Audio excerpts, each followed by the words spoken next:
Now we try to keep it in a chronological manner. Okay, why? Because today, as you know, like all the podcasts are being watched by 20-year-olds, 25-year-olds, young.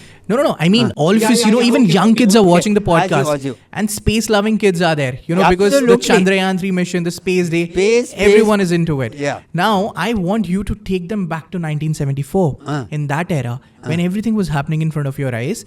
And let's give them the stories of that era. How was, how humbly we started. Because we have a very famous image of two scientists or part of the ISRO mission back then carrying, the parts of the satellites or rockets on a bullock cart, on a cycle, back then. Yes. So when we first started... was not a part of the... No, not a part, sir, but you were a spectator, right? You were seeing everything happening around you. Yeah. You were probably reading about it. You were writing about it in your columns, correct?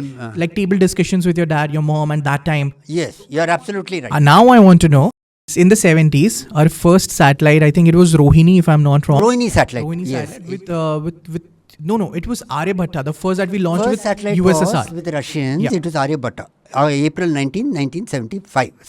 5 or 6. Somewhere around that. Yeah. Let's talk about that. What was that? Raj, you see, that time I was not much involved in it. I'll tell you, it was a research satellite. Yeah. We launched it it was designed and developed by UR Rao. And it was in a shed in Bangalore, in Peenya. They had some diplomatic connections, this, that, everything, and they launched it. But it didn't succeed. To the best of my knowledge, it didn't do very well. Then Bhaskara came, Bhaskara 2 came. Then came the other remote sensing satellites. IRS-1, IRS-2, IRS-3. IRS-C was the satellite which was called a jewel in the crown. Because it was one of the best satellites. Aviation Week and Space, the Americans called it like that. At that time, Kasturi Rangan was the chairman of ISRO. At that time, these satellite parts were taken in a bullock cart in Tumba. Yes. In a cone. From there, they were taken in very primitive methods. Their working conditions were not also that great or that advanced. They basically made everything what was around them in the best possible manner. Possible now. Yeah. Having lunch, dinner in very run-of-the-town restaurants. That time Trivandrum was not well developed also. Anand Bhavan restaurant. That's where it was. Because today, they are the best. And today, how things have changed. I have not been to Vikram Sarabhai Space Center lately. But I see pictures, I see films, I see this thing. My God, the building, the futuristic outlooks. I mean, the foreign countries are praising us now. We have reached that level. For the legacy that we carried. Yeah, because of them. And you're talking about Rohini satellite. The first Rohini satellite of Mr. Kalam didn't succeed. That was August 9th or 19th, That time Brahm Prakash was the chairman. He called, when the media came, he said, I'll take the entire blame for it. And Kalam had nothing to do with it. He was the mission director, but he said, you leave it to me, I'll handle it.